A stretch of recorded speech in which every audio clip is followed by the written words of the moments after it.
We did hire a contractor, but that contractor was so slow and didn't do anything. And the amount of money they were charging, so we fired him and we started to do everything on our own. At that point, I didn't know anything that I was doing. I killed my shoulder, ended up having to have shoulder surgery because I painted this house, literally rolled it by myself. I mean, there was just so many different things. But what I would say to somebody that's just starting out is you need a mentor, because the amount of money that I could have made versus how much I spent, we could have done a lot better. And even paying a mentor, I think we still could have made more money.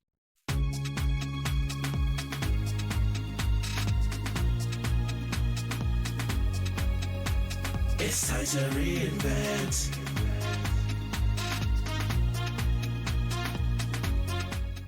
Welcome to the Lessons of Entrepreneurship, the journey of reinvention. Today I have a very special guest.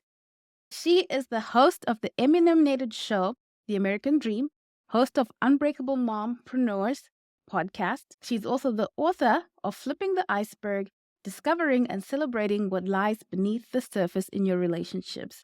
She's an entrepreneur and a real estate enthusiast. Welcome, Charisse. We're so happy to have you. Please tell us who you are and what's your mission. Thank you for having me, first of all. Charisse Walker, and I am a mother of 6. And I started on the entrepreneurial journey, I think it was probably 13 years ago. And life has changed for the better. I'm on a mission to help people find their passion and their peace and joy, and making sure that they can really accomplish anything that they set their minds to, and that money should not have to be an obstacle. I like that. I'm like, mother of 6, how? And you're an entrepreneur and you're all these things. Like, we're all envious now. Charisse, tell us how this all got started. Tell us sort of your backstory. So I actually, at 22, I started teaching college, and I didn't even apply. They just came to me and said, hey, have you ever thought of teaching?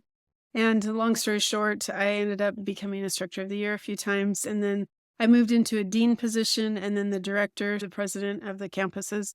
And then I opened up a college. And when I opened up the college, obviously it's very difficult, especially nursing, dental hygiene. And so once I got the school accredited, the very next week, I show up for work, and my boss, I want to backtrack for a second. I would spend 36 hours. So I'd come in at 8 a.m. one day, and I wouldn't leave till 2 o'clock the next day. And so I sent my kids, because I was going through a divorce at the time, I sent them up to spend time with their cousins during the summer. So I didn't even get to see them because I was trying to get the school accredited. And literally the week after I get it accredited, my boss is in my office when I show up, and he's sitting with this guy. And he's, hey, Charisse, meet your replacement. And I'm like, what? My school was doing better than his school, so it didn't make any sense. And I found out that the CEO of the college, he had a really good friend who lived in Florida, and his friend wanted to move to Utah and needed a job. So I was out of a job because of it. So at that point, I realized that no matter how hard I worked, no matter what I did, it didn't matter, because somebody else could always tell me, hey, thanks, but no thanks. And so at that point, I realized, okay, never again. 70-hour work weeks. I had 4 kids at the time, going through a divorce.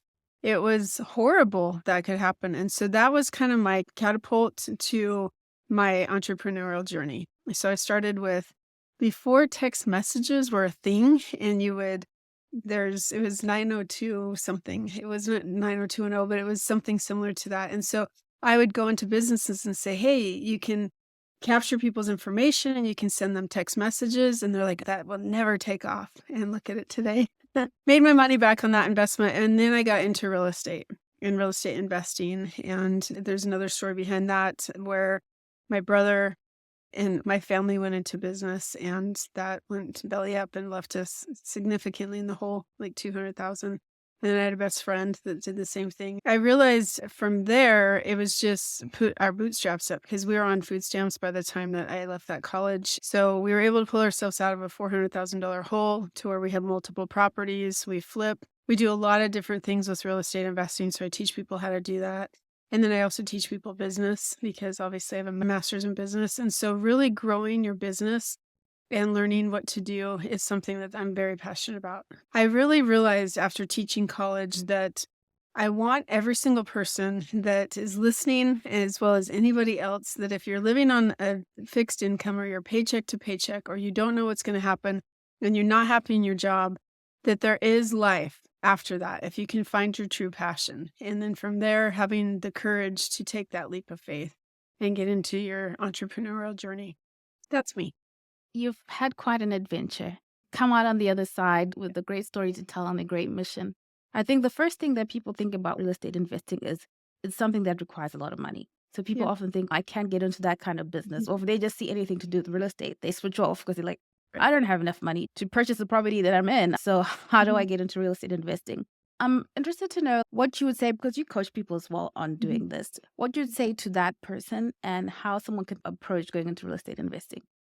The first thing is you have to decide. So I call it the fly free method. The F stands for you have to figure out what you're really interested in and where you're at.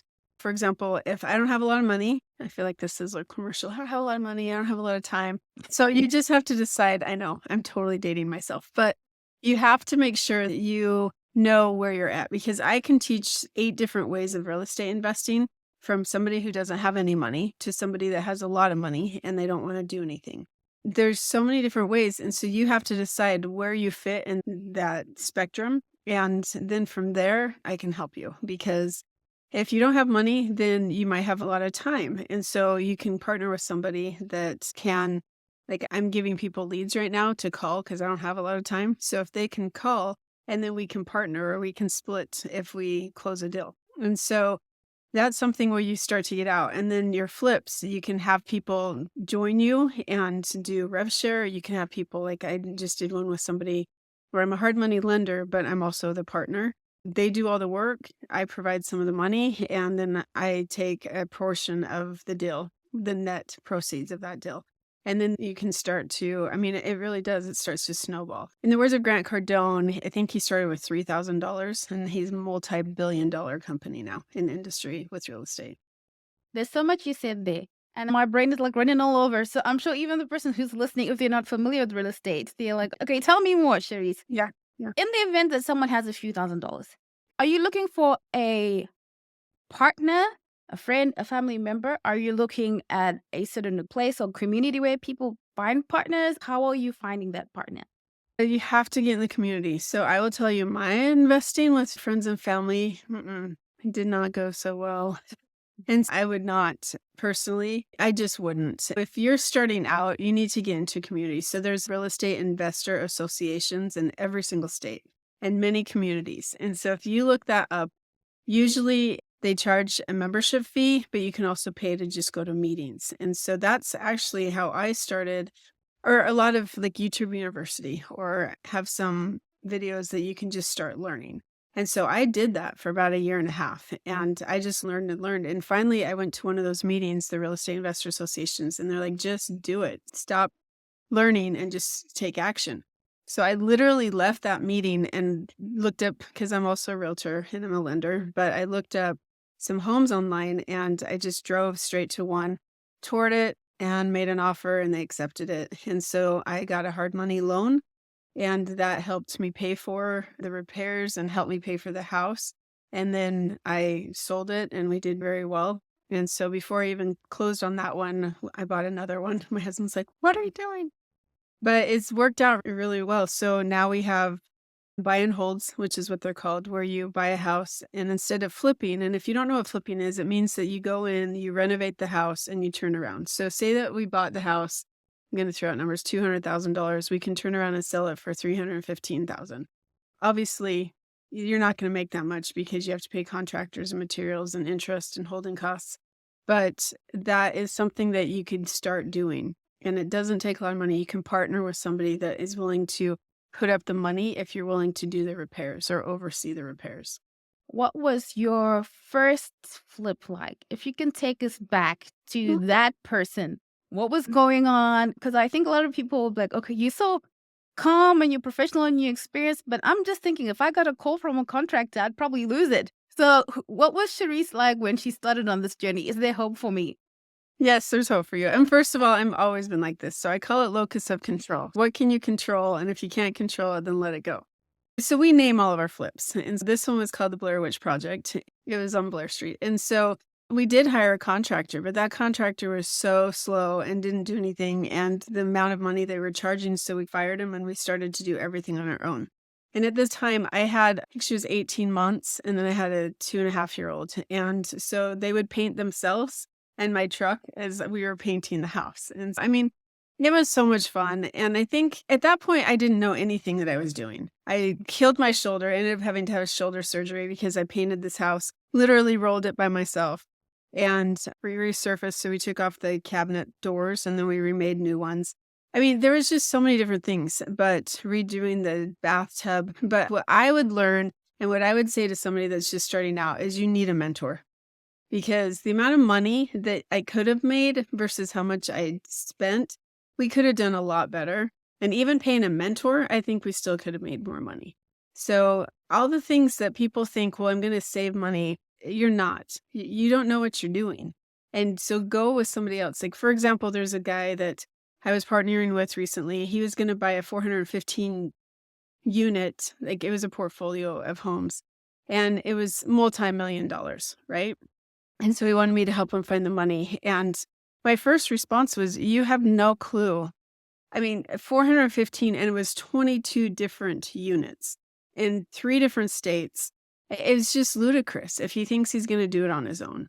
Real estate is a community sport. And if you try to do it all yourself, you're not going to be as successful as if you got other people involved. It's a fact. Yeah, I can see so many things going wrong. So definitely having a mentor, because it's such a huge investment of time and money and potential loss, but Right. also of potential gain too. I'm interested to know, Charisse, in this economy. Okay, I think the economies around the world, people are experiencing the same thing. Mhm. Is this the right time for someone to say, oh, I want to go into real estate investment? Or is it time? I don't know. I'll Yeah. ask you that. Yeah. So my answer, and you can ask any client that asks me, the word is it depends. Because if you want to go into a buy and hold situation, interest rates are high. And so I have clients right now that they're wanting to do that. And I said, okay, you do understand that your mortgage payment is going to be, because of the house price they want to buy, your mortgage payment's going to be about $3,400. But your rent, the people are going to pay you, is going to be between $2,800 and $3,000. So you're going to be upside down on your mortgage. So in my opinion right now, a buy and hold is not a good idea unless you can get the sellers to pay what's called a 2-1 buy down. That's another episode. So there's options, but I would not do a buy and hold right now. I would probably, flips are okay. And the market, the interest rates are going to start going down. Hopefully next month, they'll go down even more. And so that might be an opportunity. Multifamily is something that's huge right now because there's a lot of people in the 2020 to 22, they took out loans. And so their loans are going to come due either 3, 5, 7, 10, 15 years. They don't do 30-year on multifamily. And so a lot of them took out this 5-year loan and they started in the 20s or 2020. So because of that, what's going to happen is next year and this year even, their loans are coming due. And so they're going to be in trouble and they don't have a way to get a new loan because it's not going to work. And so a lot of multifamilies, they're selling for much less than what they paid for. They're taking a hit just to get out of the loan. So I think it really depends. As a hard money loan or a gap funder like I do, we make between 15 and 18% and on our return every 6 months. And then 3 points up front or 2 points, depending. I mean, it really depends on the type of investments. Wholesaling, although it's very tough to get into and it takes a lot of work, that is probably the most lucrative right now because people are starting to be foreclosed on now. And so if you can get into that wholesale, then you can go in. And what that means is you can tell a person, okay, I'm going to buy your house for this. And then you turn around to a flipper and you sell it for $20, $10, $5, $50,000 more than what they bought it for. That's really lucrative if you can get into that. So in some areas, it's very competitive. I'm interested. You said wholesale. Maybe if you could define that term and the key to success in that. Is it your ability to have people on the other side who buy? Is it your ability to go look for these homes? Or I'm trying to think in this market. Yeah. In the words of Dan Kennedy, and I won't quote him directly, but basically, he who markets himself the most wins. And what that means is if you can get out to as many people as possible, because any person that's being foreclosed on, they will have received, and I promise you, 20 different text messages, 50 different postcards saying, hey, I'll buy yours. So here's a good example that hi, I'm trying to buy your house. And because I send these out all the time. And I've been trying to reach you because I would like to buy your house because I know that they're in foreclosure. They probably get these all the time and it's very difficult. So, what you have to do is you need to have a CRM that is constantly monitoring and calling and keeping in touch. There's two companies here locally that are really good that are pushing out wholesale homes, but you have to think differently. If you just go and look at the notice of default list, everybody else is looking at that. So maybe what you need to do is call, is there a city code enforcement or tax delinquency? Or is there some major lien or any financial hardship? Anything that you can see like that, try to grab people off that list versus the other one. And then keep in mind also, there's people that say, hey, I can give you a list of all these different people. Stay away from those. You can get your own list. Sometimes it's free, and then you just pay for however many you want. Or go to the title company, and they can pull lists as well, and those will be free. And they can give you email addresses and phone numbers. Many different ways, but it is possible. It is tough, though. I buy houses for cash. They call it bandit signs on the side of the road. I'm sure a lot of people have seen that. You'll see commercials, you'll see Facebook ads. You just need to decide how much you're going to spend, and you have to stick to that for at least 6 months so that you can start to get traction. If you only send one postcard out, they're not going to answer you. But if you send one out every 3 weeks, not every month, every 3 weeks, and you're consistent, eventually they'll call. A really good lesson in doing business. I'm interested in your journey as an entrepreneur, as a mom too, as a wife, how you've managed to balance all those things. Because I think a lot of women particularly feel like, oh, it's school holidays, I'm out of business, or it's this and this is going on, I'm unavailable. And Mhm. I'm listening to you and I'm thinking, how have you managed that? I haven't.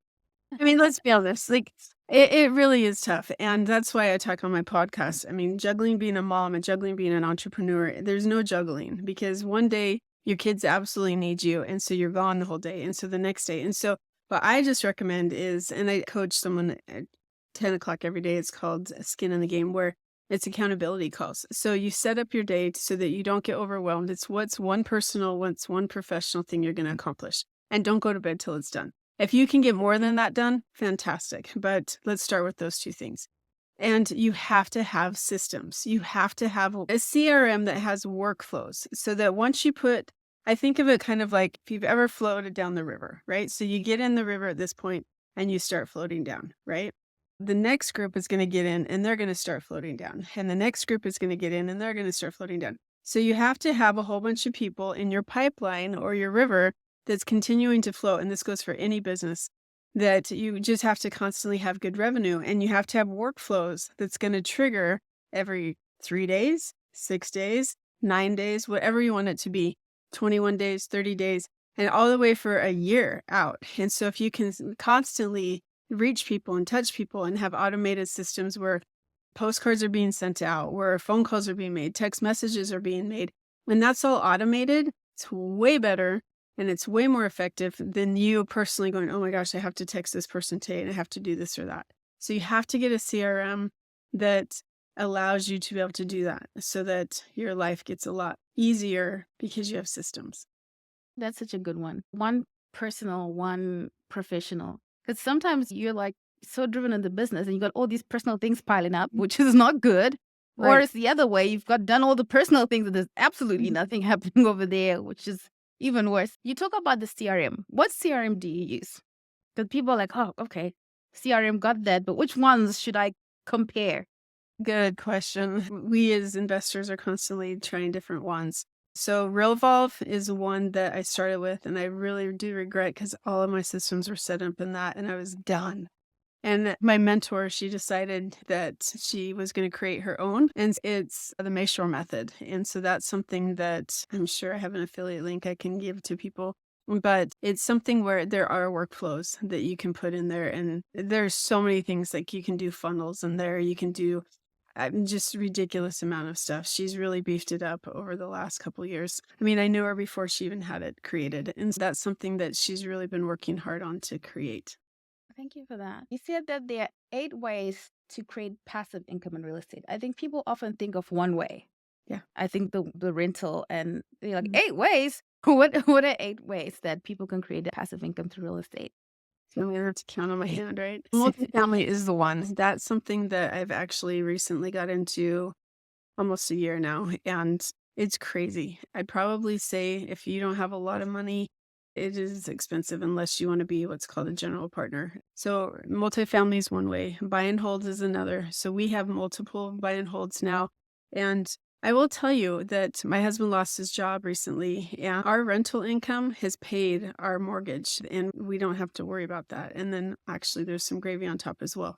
So buy and holds is a good thing if you manage them correctly and if you get the right people in there.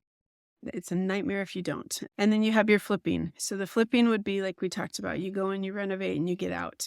Another one would be if you do hard money lending, where you actually are the money person for those loans. Another would be gap funding, to have a good return on your investment. So that would be hard money. But the gap would be, say that I can get the 500, but the person wants me to put 10% down. So I need 50,000 out of pocket. And I don't want to put 50,000 of my own money. So the gap funder is going to be that person that they can loan you that money as well as the repairs. There's a lot of people doing that now because they don't want to go in with any money. And if you don't have any money, that's a perfect way to get started. But there are some stipulations that you need. You might need to have another house yourself already, or partner with somebody that does. I've lost track, but short-term rentals is something I also do. So I manage some short-term rentals for some clients, and that's joyous. Very difficult. I mean, it is time-consuming, and you have to constantly be on your toes and make sure that everything's running smoothly. Was that 7 or 6? Wholesaling, that's another one that we talked about. I should have written it down. And those are the main ones. There's one more I'm forgetting, and I really should have a sticky note just so I go through them every time. Those are the real easy ways for you to be able to do real estate investing. And if you find a deal, you could become a general partner with people who know what the heck they're talking about and what they're doing. Just say, hey, I have this deal. Can I partner with you? And a lot of times people might be willing, like someone like me, heck yeah, I'll be happy to train you and mentor you if you find the deal, and let's go in together. There's several ways that you can do it. It's such an interesting world because for people who are not into real estate and don't know anything about real estate, you can imagine that this is how things are done. Right. You almost think this can't be right or that can't be Mhm. true, but I know that this is how real estate works. How can people be sure? Because sometimes people think in this world where there's like a lot of scamming and a lot of that kind of stuff. What sort of checks would you say someone should think about if someone approaches them with something about real estate or says, let's go into a real estate thing with them? Okay. Fantastic. And any mentor that you ever hire, because I've hired a lot of them, spent hundreds of thousands of dollars on mentors. Some I say were worth $1 million when their program was 25,000. Others I paid 25,000 and I should have only paid 200. So you really do need to do your research. I would absolutely research them to see what they're doing. If you were to Google my name, you will see me everywhere. And you should be able to find people. And the number that they have following them is not really the number, because some people, they'll hire people to go and flood their Instagram. So don't go by that number. Go by what they do. Go by testimonials. Ask to call clients of theirs and talk with them as well. Something else, how long have they been in the business? How many deals have they done? What do they focus on? What's their expertise? Just different things like that. And then I would also, you need to do what's called underwriting the deal yourself. So you don't just take their word for it. You have to make sure that you run your own numbers. And if you don't know what you're doing, like I said, you need to get a mentor, because that could cost you tens of thousands, if not hundreds of thousands of dollars because of that not knowing. And it's just not worth it. I like that you said you've had so many mentors, a whole lot of money that you spend on them. Who's one Yeah. of your favorites and what made them special? Wow. I tell you who I didn't like, but I won't do that. So I think that you have to go in knowing that you get out of it what you put into it. So the longest one that I mentored with, the one that I blame her for all the money I've spent, because like she started and I went to support her as a speaker. She spoke on stage once, and then I ended up buying that program, and then it all just snowballed from there. Krista Mayshore is my real estate mentor, and she doesn't do anything real estate investing, but she teaches me how to be a better real estate agent and therefore better at everything else. So she just spends millions of dollars on her own training and then teaches us. And so that's someone that I've really enjoyed. And I think it's the community that you get into. Grant Cardone, surprisingly, people Me saying that name, if you would have known me 4 years ago, you'd be like, Charisse, you did a 180. And I'm in a club with him where we actually meet. Like I talk with him like this face to face, just me actually talking to him and asking him questions. He doesn't charge a lot up front, but he gives a lot because he knows he's going to upsell you eventually down the road and get a whole bunch of money out of you. That's me. I mean, the amount of money I've spent with him at the beginning might have been $1,000, but the amount of stuff that I got was incredible. But it's hard because if you are looking for more of a one-on-one type setting, which I was, and that's why I spent so much money with all these people, I thought I was going to get that. You have to be careful. That's what I'm looking for. I like that one-on-one to teach because it's intimate and I'm used to being a teacher. So I want to be able to help you and then help you. But just know that the bigger people, you're one of thousands. And so you're not going to get that one-on-one. You'll get courses, but you're not going to have that one-on-one. Those are two that I appreciate. I'm like you because I think I can't remember, 2 years ago, I found the 10X challenge. But of course, people had all these opinions about Grant Cardone because of, I don't know, the way his personality was portrayed on YouTube. It was quite rough. Yes. But I thoroughly enjoyed the 10X challenge. I mean, it was free and I walked away with tons of things. And Yeah. I'm like a forever fan after that. Mhm. So I get what you're saying about how he really gives a lot of value up front. To the person who's, okay, Charisse, I know you said don't do too much studying, don't do too much reading before you take action. But if I can have one book and then take action, what book would you say? Okay, it depends again, because if you're talking about relationships, I think it's my book right there, Flipping the Iceberg. That really, it's interactive and I'm totally biased, but it completely changed my life while I was writing it. And so if you're looking to improve your relationship so that you can be more effective and overcome any trauma that you're dealing with, like Flipping the Iceberg, I'm going to totally plug that one. The next one, if you want to understand people's personalities so that you can work more effectively with them, the life changer for me from the very beginning was called The Color Code by Taylor Hartman. Loved that one. And you can see all these books back there that I've read, but The Color Code is actually right there. People use the disc. I don't personally care for the disc as much as I care for the Color Code, but it really did prolong my marriage that I went through. I think that there's so many Traffic Secrets. Any of the Secrets books by Russell Brunson are good ones as well. Traffic Expert and .com secrets. So if you're looking into any type of, if you need more traffic, if you're an expert and you're wanting to do coaching, if you're wanting to do online businesses, that trilogy would be really good for you with Russell Brunson. My last question, Charisse, is you've had this journey of ups and downs and looking, this is really amazing. What is the one thing that I think if you were to tell an entrepreneur, the best advice you've gotten in your entrepreneurial career, taking into the fact that you're a mom and you're a businesswoman, what do you think that would be? Know your why. That's the first thing. Because, I mean, for me, when we were 400,000 in the hole and on food stamps, my why was getting my kids to where we didn't have to bake 60 dozen cookies so that they could be in band, right? And so it was a tough journey that I can't imagine having to go through again. But you got to know your why, and then you got to know your passion, and then you have to know your audience. Because if you can do those three things, then I think that is really going to be able to get you focused. Because a lot of us have a hard time with clarity as an entrepreneur, and I'm exactly like that. I want to talk about relationships, and because of the book I just wrote, I want to talk about business because that's my podcast. I want to talk about real estate, my Fly Free method, because I love real estate. It got me out of an incredible hole that we were in. And so how do I put all those together? And the answer is you have to focus on one for a little bit. Like Russell Brunson would say, kill your babies.